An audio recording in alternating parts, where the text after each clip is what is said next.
दोस्तों, आखिर क्या हुआ जब अचानक प्रकट हुई अयोध्या में माता सीता। एंड माता सीता को कौन नहीं जानता। यह वही माता सीता हैं जिन्होंने अपने पति के लिए 14 वर्ष वनवास में गुजारे थे, जबकि वनवास तो सिर्फ राम को मिला था। धन्य थी वो माता सीता जो इतनी स्वाभिमानी स्त्री थी, जिन्होंने अपने पति का साथ नहीं छोड़ा तो भला आज कैसे छोड़ सकती है। जब उनके प्रभु राम की प्राण प्रतिष्ठा हो रही है तो वह भला कैसे अकेली रहे। मेरे साथियों, कुछ दिनों से अयोध्या चर्चा का विषय बना हुआ है। वहां एक से बढ़कर एक चमत्कार देखने को मिल रहे हैं। कभी गिद्धों का झुंड तो कभी भालू और बंदरों का झुंड देखने को मिल रहा है। लेकिन भालू और बंदर अपने प्रभु राम की प्राण प्रतिष्ठा में शामिल हो रहे हैं, तो माता सीता भला पीछे कैसे रह सकती है। वो भी अपने प्रभु राम के कार्य में शामिल होना चाहती है। दोस्तों, माता सीता ने लोगों के कहने पर अपने प्रभु राम को छोड़ दिया था और वह धरती माता की गोद में समा गई थी।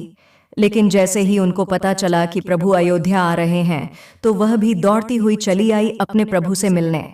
अब दोस्तों, आपके दिमाग में एक बात जरूर आ रही होगी कि प्राण प्रतिष्ठा क्या होती है। तो मैं आपको बता दूं कि प्राण प्रतिष्ठा का मतलब होता है मंत्रों द्वारा शरीर को जीवित अवस्था में लाना। तो दोस्तों, अब बात करते हैं चिरंजीवी के बारे में, जिनमें सबसे पहला नाम आता है हनुमान जी का और दूसरा नाम आता है विभीषण का। ये दोनों लोग अजर अमर थे। विभीषण प्रभु राम के बहुत बड़े भक्त थे। इसलिए जब हर कोई प्रभु राम से मिलने अयोध्या पहुंच रहा है, तो भला वह पीछे क्यों रह जाते।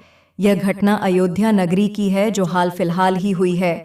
पिछले कुछ दिनों से हम सभी ये सुनते आ रहे हैं कि जब से राम मंदिर उद्घाटन का कार्य जितना समीप आ रहा है, वैसे वैसे ही बड़ी बड़ी घटनाएं भी सामने आ रही हैं, जिसमें सर्वप्रथम गिद्धों के झुंड की घटना सामने आई थी, उसके बाद वानरों की और उसके बाद भालू के झुंड की घटना हमारे सामने आई थी। लेकिन अब जो घटना सामने आई है वह बहुत ही अविश्वसनीय है, क्योंकि 8 चिरंजीवी में से एक चिरंजीवी रावण के सगे भाई विभीषण जी भी है एंड अयोध्या में प्रकट हो चुके हैं। इसके बाद लोगों के मन में शंकाएं पैदा हो रही हैं कि यह क्या हो रहा है और आखिर यह कैसे हुआ। ये विचार सभी के मन में आ रहे हैं। तो आपको बता दें कि विभीषण जी को प्रभु श्री राम ने ही समय के अंत तक जीवित रहने का वरदान दिया था। दोस्तों, रावण के भाई विभीषण बहुत बड़े राम भक्त थे, जिस प्रकार से हनुमान जी, जामवंत जी, लक्ष्मण जी और अन्य बहुत से लोग थे जो राम जी के बहुत बड़े भक्त थे। उनमें से एक है विभीषण जी, जिन्होंने प्रभु श्री राम की मदद की थी रावण को मारने में, क्योंकि एकमात्र विभीषण जी ही यह जानते थे कि रावण की नाभि में अमृत है, और वही एकमात्र सबूत थे जिन्हें यह पता था कि वह अमृत सिर्फ और सिर्फ रावण की नाभि में है और रावण सिर्फ वही वार करने से मरेगा। अगर विभीषण जी उस वक्त श्री राम का साथ नहीं देते तो रावण शायद नहीं मरता। एंड आज रामायण का इतिहास कुछ और होता है। दोस्तों, महर्षि विशाश्रव को असुर कन्या के किसी के सहयोग से 3 पुत्र हुए, जो कि रावण, कुंभकर्ण और विभीषण थे। विभीषण विशिश्रवा के सबसे छोटे पुत्र थे। विभीषण बचपन से ही धर्मपरायण और भगवान का भक्त थे। विभीषण की पत्नी का नाम शर्मा और उसकी बेटी का नाम त्रिजटा था। एक बार तीनों भाइयों ने बहुत दिनों तक कठोर तपस्या करके ब्रह्मा जी को प्रसन्न कर लिया। ब्रह्मा जी ने प्रकट होकर तीनों से वर मांगने के लिए कहा। रावण ने अपने महत्वाकांक्षी स्वभाव के अनुसार ब्रह्मा जी से लोगों के विजयी होने का वरदान मांगा। एंड कुंभकर्ण ने इंद्रासन की जगह गलती से निंद्रा स्थान मांग लिया, इसलिए वह वर्ष में बस एक दिन के लिए ही जगता था। अंत में विभीषण ने उनसे भगवान की अनंत भक्ति की याचना की। तपस्या से लौटने के बाद रावण ने अपने सौतेले भाई कुबेर से सोने की लंका को छीनकर उसे अपनी राजधानी बनाया और ब्रह्मा के वरदान के प्रभाव से त्रिलोक विजय बना।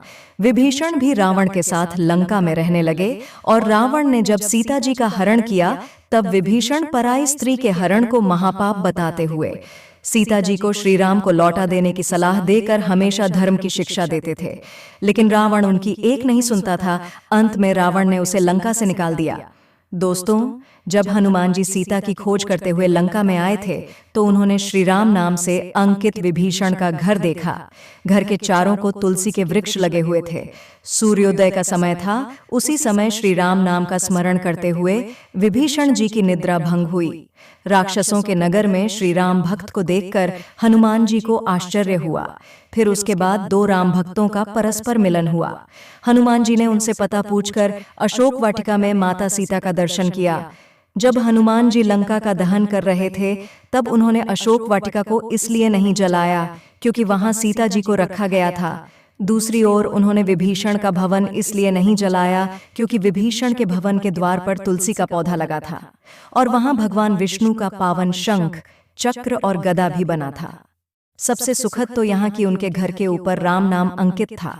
ये देखकर हनुमान जी ने उनके भवन और मंदिर को नहीं जलाया। रावण के निकाले जाने के बाद विभीषण के पास और कोई चारा नहीं था, तो वे प्रभु श्री राम की शरण में चले गए। वे चाहते थे कि निर्दोष लंकावासी न मारे जाएं और लंका में न्याय का राज स्थापित हो। विभीषण के चरण याचना करने पर सुग्रीव ने श्री राम से उसे शत्रु का भाई दुष्ट बताकर उनके प्रति आशंका प्रकट की और उसे पकड़कर दंड देने का सुझाव दिया। लेकिन हनुमान जी ने उन्हें दुष्ट की बजाय शिष्ट बताकर शरणागति देने की वकालत की। इस पर श्री राम जी ने विभीषण को शरणागति न देने की सुग्रीव के प्रस्ताव को अनुचित बताया और हनुमान जी से कहा कि आपका विभीषण को शरण देना तो ठीक है, किंतु उसे श्रेष्ठ समझना ठीक नहीं है। इस पर श्री हनुमान जी ने कहा कि प्रभु विभीषण को ही देखकर अपना विचार प्रकट कर रहे हैं। एंड मेरी ओर से भी देखिए, मैं क्यों और क्या चाहता हूँ। मैं चाहता हूँ कि विभीषण को अवश्य शरण दी जानी चाहिए। दोस्तों, विभीषण का एक गुप्तचर था जिसका नाम अनंत था। उसने पक्षी का रूप धारण कर लंका जाकर रावण की रक्षा व्यवस्था तथा सैन्य शक्ति का पता लगाया और इसकी सूचना भगवान श्री राम को दी। विभीषण ने ही राम को कुंभकर्ण, मेघनाद और रावण की मृत्यु का रहस्य बताया था। भगवान श्री राम ने विभीषण को लंका नरेश बनाया और अमर होने का वरदान दिया। विभीषण जी अष्ट चिरंजीवी में एक है और अभी तक विद्यमान है। विभीषण को भी हनुमान जी की तरह चिरंजीवी होने का वरदान मिला है। वे आज भी सशरीर जीवित हैं। इंद्र आदि देवताओं के बाद धरती पर सर्वप्रथम विभीषण ने ही हनुमान जी की शरण लेकर उनकी स्तुति की थी। विभीषण ने हनुमान जी की स्तुति में एक बहुत ही अद्भुत और अचूक स्तोत्र की रचना की है। विभीषण द्वारा रचित इस स्तोत्र को हनुमान वर्णवाल स्तोत्र कहते हैं। हनुमान जी ने सबसे पहले सुग्रीव को बाली से बचाया और सुग्रीव को श्री राम से मिलाया। फिर उन्होंने विभीषण को रावण से बचाया और उनको राम से मिलाया। हनुमान जी की कृपा से ही दोनों को ही भयमुक्त जीवन और राजपाट मिला। इसी तरह हनुमान जी ने अपने जीवन में कई राक्षसों और साधु संतों को भयमुक्त और जीवन मुक्त किया है। मेरे मित्रों, विभीषण जी की ऐसी भक्ति देखकर भी यदि आपने अभी तक चैनल को सब्सक्राइब नहीं किया है तो चैनल को अभी सब्सक्राइब कर लीजिए और वीडियो को भी लाइक कर दीजिए और कमेंट्स में जय श्री राम जरूर लिखिएगा। धन्यवाद।